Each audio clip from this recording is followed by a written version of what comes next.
So good morning, everybody. Good morning. Welcome back. Yes, well, thank you. Yes, I have been traveling. I went to the EU, what do they call it now? Right? But I only went to Ireland in that time. It was wonderful. Had a chance to do some connecting. That's what we're talking about today. We're talking about for the summer. We're actually doing elements of interspirituality because it's that idea. I don't know about you, but I know myself. But started out on a spiritual journey. I was like, what am I going to be like? There were people who were pretty spiritual around me at the time. Some people were very religious. Some people no religion. And what would they, what would you be like if you did it? So even starting the gathering out, at one point we were just supposed to be like interfaith. I went to an interfaith seminary. I go, we're not interfaith. It's not like this one's this faith, and this one's this faith, and this one's this faith, and we all get together and do a social work project. We want to do spirituality here. Like, we want to, so the word we were like multi-faith spiritual, maybe, like how are we going to put this all together? Because we're spiritual people, but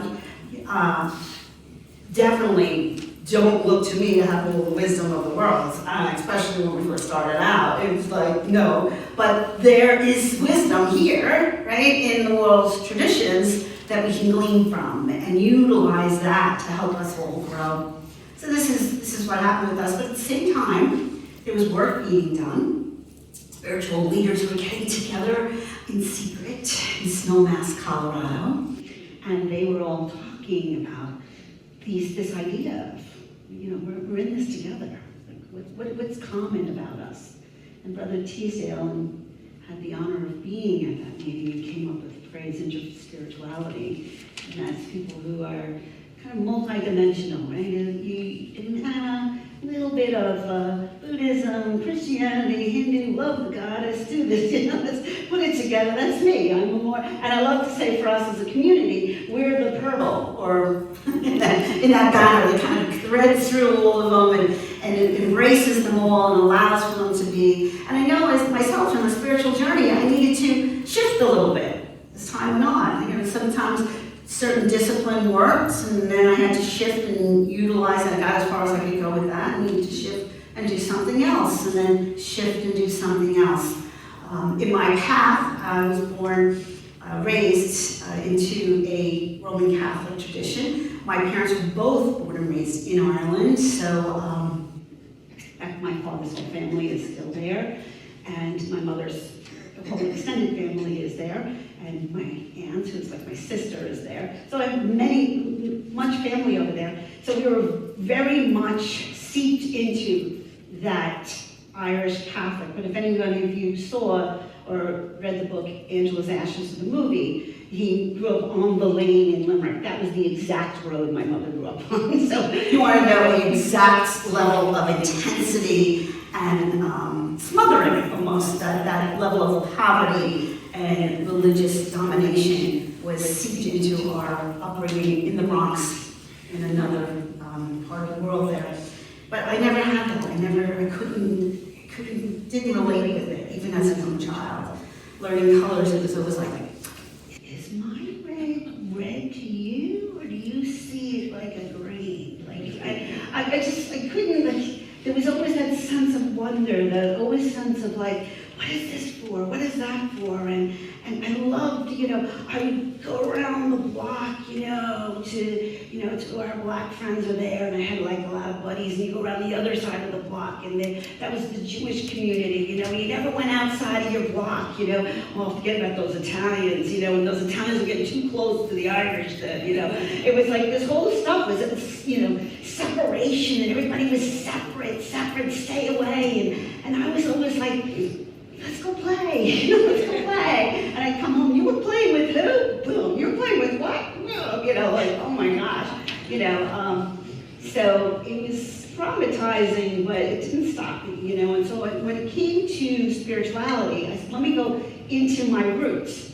So the roots is the Celtic tradition, right? It's not Christianity, Roman Catholics, right? It's a Celtic tradition, which led me into women's spirituality and the goddess and learning about that and going into the earth and and really making those connections and feeling that. And the deeper I went with that, the more my branches went out and said, I really love Buddhism, you know, and so sitting for hours in Zen meditation and going to classes with even the Dalai Lama and people. So it was really a long, long journey for me so far. I still have a long, long way to go. Please know that, because I sure do. But the whole point of all of this is to understand where we come to too as gathering in opening up to these elements of interspirituality. And there are 9 elements, and the first one you talked about last week with Reverend Evelyn, who did an amazing job about talking about that freedom and that idea of moral capacity. That's the first element in interspirituality. There's a moral capacity. If we look at all the traditions, they're all there to help give you some kind of parameters. You know, and we need that. You know, we all need some kind of parameters to feel what works. What is the next right thing to do? You know, how do I stay present in the moment? How do I come from a heart place? What are those parameters? And then once I know that I want to stay connected and work from a place of good orderly direction and have those principles be the guiding light in my life, then the next one of the interspiritual elements is interconnectedness.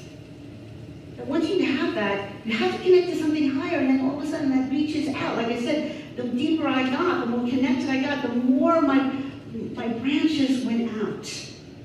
And that also makes us understand energy and connecting to energy and how we're all involved in the energy scheme of things.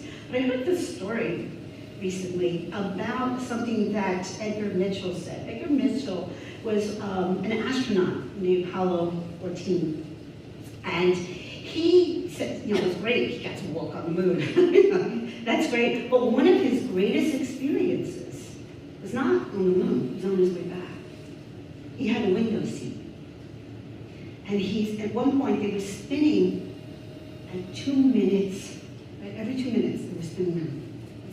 I would be gone. Too dizzy.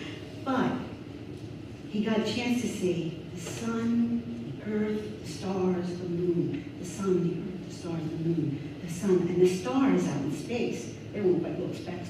They look more like, you know, some brilliance to them. And he's watching this, and he's in this experience of the sun, the earth, and he's like, oh, you know, this spinning made him see how much he's a part of all of this is a part of each other, and we're all in these molecules, and we're all in this energy, and we're all made of the same stuff. We're all in this together. There is no separation in it. He had this amazing spiritual experience in the midst of this tremendous scientific achievement for humanity, right? Being able to go out into space and go land on the moon. It just transformed him.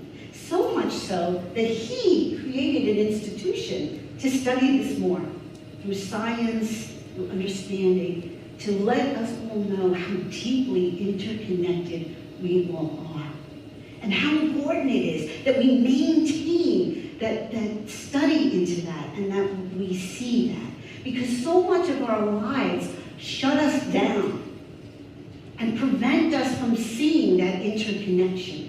Oh no, my life is too hard. Oh no, this is going on for me. Oh, the dramas, oh, the stories, oh, the hardships that are going on for us. When we stay in that illusion or delusion, we don't have the experience of the truth that's going on, of this interconnectedness that is truly happening for us at every moment, at every moment.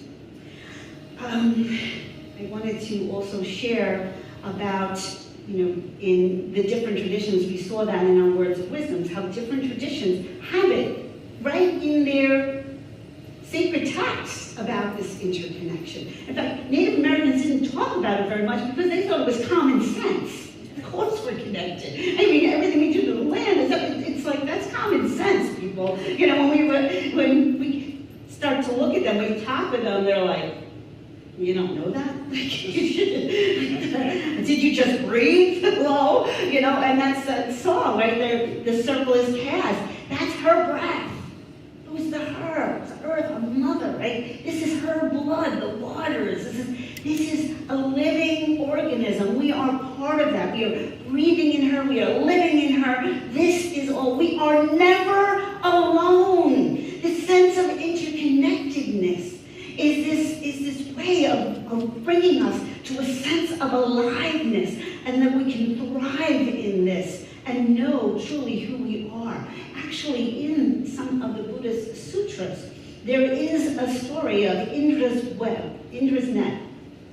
And Indra's net is this web of life that we're all on. And in this web of life, there are these little spots on the web of light. And those are each one of us, thinking we're individuals, but yet we're still connected by this whole web of life.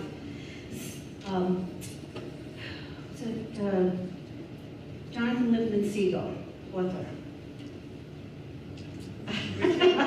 Okay, he wrote another book where he talks about this idea of being up in the plane with his wife, and they're trying to go down, and he sees the web, the interconnectedness, and as they go into different webs, they go into different realities in their lives, you know. So it's a really interesting experience. When our son Brian had finished his 9-hour surgery, I got to see him, and he's in the room, and he's semi-conscious, and he says, I'm putting the pieces together in the web. And the parts are all separate, and I'm putting them together. I believe he was between the worlds at that point because of being in such deep surgery and anesthesia for so long. Like it moves us out of the brain and into that other realm. So these experiences of these things, of this web of life, we talk about it so flippantly. Yeah, the web of life, you know, when Chief Seattle says, when you do to this, you do to that. It matters. It matters. But the biggest thing about this idea of interdependentness is getting out of, you know, that whole place of what we forget, those little spots of light, that is us. And we need to shine that light and not to hold it down and cover it over and make it just heavy with all the crap that we make it heavy with. As Reverend Evelyn said last year, our freedom comes from letting that stuff go. But we are dependent organisms. We are dependent upon everything. Everything is in relationship with everything else. We are all in this together, always. Always. Before the gathering, I used to go to those self-help sections of the bookstore. You know, somehow I'm going to figure it out. It's no coincidence that I wind up saying the only way I'm going to figure it out is to meet with others and to join in community. And to be consistent about that, so that I can be consistent in the level of growth that I need, and to be consistent in shining that light.